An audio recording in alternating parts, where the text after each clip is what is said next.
Salut mes nakamas, c'est le Doc, j'espère que vous allez bien. Aujourd'hui, on va parler du chapitre 876, ce putain de chapitre qui n'a pas laissé les gens indifférents. Il y a premièrement ceux qui attendaient depuis 2016 un power-up de Senji, même en 2017, et voir qu'il n'y a rien qui arrive et que Senji va seulement aller faire un putain de gâteau.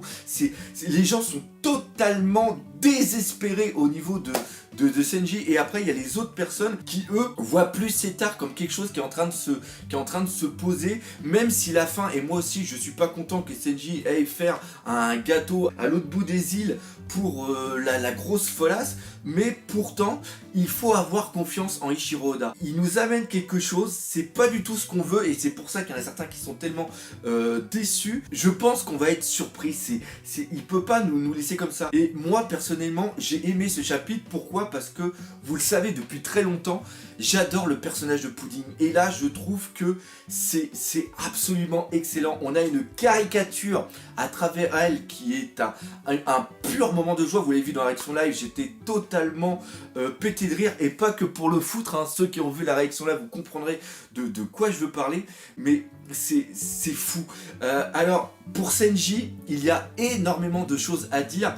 On peut faire une vidéo rien que sur ça, et c'est d'ailleurs ce qui va se passer. C'est une vidéo où je vais un petit peu analyser tout le traitement qu'a fait Eiichiro Oda sur Senji et ce qu'il est en train de préparer pour lui. Là, dans cette critique analyse, on va plutôt s'attaquer sur Pudding, son traitement aussi, la folle, et aussi vous faire en même temps les petites prévisions pour la fin de cet arc. Tout d'abord, je tiens à vous remercier. Grâce à vos commentaires, j'ai appris un nouveau terme qui est tsundere. C'est une personne qui est froide et distante, et qui après, grâce à l'amour, devient plus gentil, va se rapprocher justement des héros, et c'est quelque chose qu'on a dans énormément de mangas.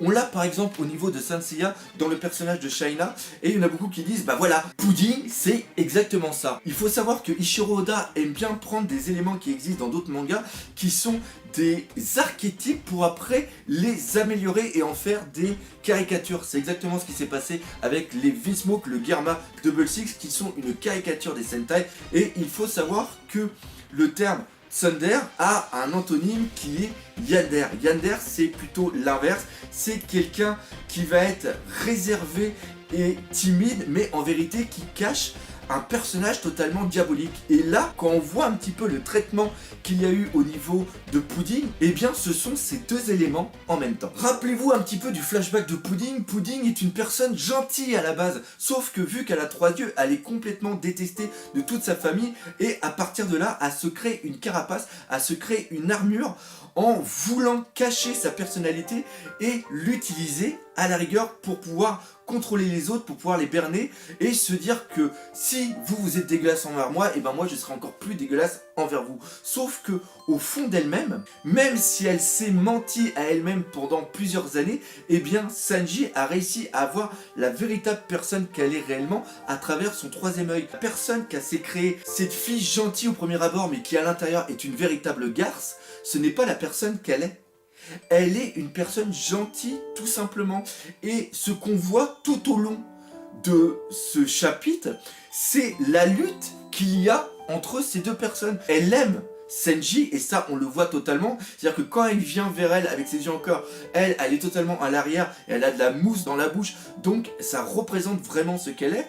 Et elle essaie de se rester en disant mais non Senji, je te déteste, je te hais. C'est-à-dire qu'il y a deux petites personnalités qui sont en train de se combattre, mais celle qui l'aime va quand même gagner au final. C'est ça qui est génial avec Eiichiro Oda, parce que le traitement qu'il présente d'un personnage, et c'est pour ça que je suis vachement heureux, parce que pour une fois, on a un personnage féminin qui a une réelle profondeur autre qu'un aspect physique de bonasse avec des boobs. Et le fait encore une fois d'énormément jouer sur l'aspect physique et la mentalité, même quand tu le vois au niveau des Mugiwara, je trouve que c'est une grande force d'Eiichiro Oda. One Piece, il faut savoir que c'est quand même un manga qui est assez burlesque, qui est vraiment très drôle, qui joue beaucoup sur la situation, mais qui joue aussi beaucoup sur l'apparence. Et là franchement, on n'avait que ça, et rien que pour ça, ce chapitre pour moi était absolument génial. Parlant de personnages féminins, j'ai vraiment aussi adoré le traitement qu'il y avait au niveau du chiffon. On voit que c'est la sœur jumelle de Lola, elle a exactement le même caractère, c'est la bonté d'âme à l'état pur,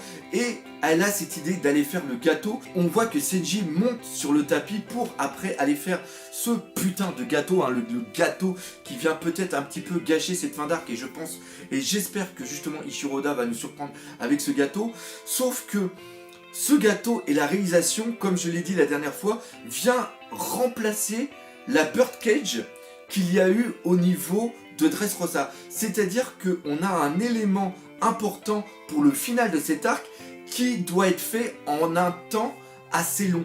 Et là, justement, le reste des Mugiwara doit faire un barrage le temps que le gâteau soit fait et après qu'il soit ramené. Et c'est là-dessus que tout l'arc va prendre son importance, et peut-être que nous qui cherchons à avoir plein de combats, parce qu'on est quand même dans un putain de shonen, qu'on va les avoir ces combats, parce que ce qui se passe c'est que les Mugiwara, là en ce moment, ils sont pris dans un étau.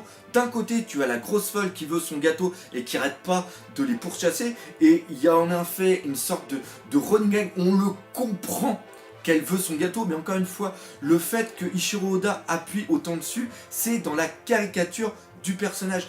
Et de l'autre côté, on a le Tousen Sunny avec à l'intérieur Perospero et Katakuri qui sont le premier et le deuxième fils de Big Mom, qui ont une très très grande importance au niveau de puissance. C'est là que les combats vont arriver. On a déjà un petit prémisse avec Brook et aussi Chopper. Très très belle utilisation ici de Brook, comment il contrôle tous les homies. Les homies qu'ils ont l'âme non pas de Big Mom, mais l'âme des personnes qui ont donné une partie de leur espérance de vie pour pouvoir rester sur Toadland. Comme je l'ai dit la dernière fois, c'est-à-dire que là on va avoir un combat de Jinbe et Brook contre Katakuri. On va sûrement avoir un combat de Perospero contre Chopper. Chopper adore la gourmandise, adore tout ce qui est sucré. Donc quand il va avoir des trucs faits avec des bonbons, eh bien Chopper va peut-être bouffer les bonbons. Et ce qu'on rêve tous qu'il y ait, c'est un combat, un tempo qui va être fait de Luffy contre Big Mom pour justement permettre aux autres Mugiwara de prendre le bateau et après pouvoir partir. C'est comme ça que je vois le futur, et j'espère qu'il va avoir ça, parce que rappelez-vous, l'éditeur Sujita a bien dit que la fin de l'arc allait être une totale folie. Donc il faut avoir confiance en Eiichiro Oda. Il faut pas rester dans la mentalité de putain il va y avoir qu'un gâteau, Big Mom va manger le gâteau et tout ça va être terminé. Cet arc, Toadland, n'est pas un arc final en soi-même. Toadland est un arc comme Punk Hazard ou Dressrosa est un arc qui annonce quelque chose de plus important. Punk Hazard et Dressrosa ont annoncé Wano Kuni, et là ce qui va se passer c'est que cet arc Toadland va annoncer Elbaf. Le gros du combat, le gros de la puissance de Big Mom va être au niveau d'Elbaf. Ça c'est... Je mets ma main à couper là-dessus. On ne savait pas comment allait venir Elbaf, et là maintenant ça y est, on a enfin cette solution, on a enfin cette excuse de faire intervenir Elbaf dans la narration de One Piece. L'autre chose aussi importante, c'est tout simplement le miroir. Brûlé amène plein de personnes grâce à ce miroir. Est-ce que Smoothie va apparaître? Est-ce que le reste de la famille va aussi apparaître? Est-ce que grâce à l'arrivée des Mugiwara, ça va permettre aussi à Chopper d'aller péter le miroir avant de redonner un petit coup de main justement avec cette confrontation contre Perospero? Je ne sais pas, mais encore une fois, il y a des choses qui arrivent, il y a une tension, on arrive sur un cliff qui est très très important, donc je vais terminer la critique là-dessus, comme moi, ayez confiance en Eiichiro Oda. Ne pensez pas que tout est déjà fait, il va nous surprendre, c'est plus que sûr, et on va en reparler dans quelques semaines, quand cet arc sera terminé, et d'ailleurs ça sera aussi un bon moment de refaire une petite analyse de cet arc, mais j'ai confiance en Eiichiro Oda, et je sens que cet arc va vraiment nous trouver le cul. Voilà, c'est ça. Qu'ayez confiance et ayez confiance. Et je ne peux pas terminer cette critique analyse sans parler tout simplement de Big Mom. Big Mom, très très bon traitement, on voit que c'est vraiment une folle, c'est un véritable empereur, ça reprend un petit peu ce qui s'est passé avec Kaido, où elle ressort comme un monstre de ce trou, elle fait une attaque absolument titanesque, et là j'ai lu dans les commentaires, oui c'est toujours la même chose, elle fait une attaque mais ça touche pas les Mugiwara, ils arrivent à s'en sortir, c'est toujours du shonen. Il faut savoir qu'elle est complètement folle, donc elle fait une attaque vraiment de patate, mais c'est pas du tout c'est pas du tout centré, c'est pas du tout, c'est pas fiable. Elle est complètement folle. Alors elle est moins folle quand même que lors de sa crise où elle a complètement tué son fils parce qu'elle n'avait pas reconnu son fils. Et là, elle reconnaît quand même Limugiwara, elle reconnaît Chiffon et elle reconnaît Pudding. Donc elle est encore dans cet état entre deux états d'esprit, totalement la folie et l'envie de manger. Il y a cette folie dans Big Mom qui apparaît, qui est vraiment intense, qui est vraiment brute de pomme. Aucune fleuriture autour et il y a peut-être moyen que Luffy, vu qu'elle n'est pas lucide, que Luffy arrive à lui envoyer 2 bonnes grosses patates pour la retenir encore un petit peu parce que je le rappelle, même si je l'ai dit avant, ils doivent aller sur Chocolatand, c'est-à-dire Chiffon, Pudding et Senji, ils vont y aller avec le tapis volant qui reprend le nuage de Dragon Ball, un truc hyper rapide, ils doivent aller faire le gâteau et après justement sur le plan on voit qu'ils vont ramener le gâteau en bateau. Et d'ailleurs c'est pour ça qu'on voit un gâteau tellement immense parce que le gâteau va être absolument monstrueux. Chocolatand était à plus d'une journée de navigation. Donc encore une fois, là on a un temps à combler qui est absolument dingue. Donc après je sais pas s'ils vont la faire à la Game of Thrones où ils vont pouvoir traverser tout le continent en moins de 5 minutes, ça je ne sais pas. Mais franchement j'espère, c'est vraiment là-dessus que j'ai peur, c'est la gestion du temps d'Ichiro Oda. C'est le seul truc franchement, avec le coup d'aller à Chocolatand pour aller faire le gâteau, c'est le seul truc qui me fait vraiment peur et que peut-être qu'il va avoir du mal à maîtriser. Et maintenant on va passer sur le moment le plus badass et le personnage de ce chapitre. Le moment le plus badass est pour moi Brook quand il est avec son épée, que tu vois tous les mecs au sol et que tu vois les lames qui sortent un petit peu de lui et il parle à Katakuri et même à Perospero en disant maintenant j'en ai marre de répondre à vos questions, partez de mon bateau. Je sais plus c'est quoi le terme mais ça fait plaisir de voir Brook comme ça. Cet arc a plus été l'arc de Brook que l'arc de Senji. Et le personnage de ce chapitre, ce n'est pas Senji, mais c'est tout simplement Pudding. Pudding, j'ai expliqué pourquoi. Pudding, je l'adore. Et d'ailleurs, j'ai complètement oublié de le dire, mais moi, je vois Pudding non pas comme un futur Nakama, mais je vois vraiment Pudding rester avec Senji plus tard, un peu comme Baby Five et Sai. Ça, c'est... J'ai oublié de le dire, bah voilà, si vous restez jusqu'à la fin, vous avez le petit bonus ici. Donc oui, j'adore le traitement qu'a fait Ichiro Oda, cette caricature des personnages qu'on a l'habitude de voir dans d'autres mangas. Donc oui, très très fort pour Pudding et j'espère qu'il va bientôt y avoir une figurine sur Pudding.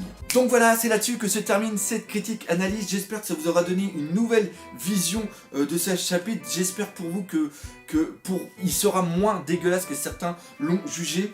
Si c'est le cas, et ben au moins ma vidéo aura servi à quelque chose. J'espère aussi que vous l'aurez apprécié. Et nous, on se donne rendez-vous dans la deuxième vidéo, normalement que je vais peut-être mettre le lien ici quand elle sera faite sur le traitement de Senji.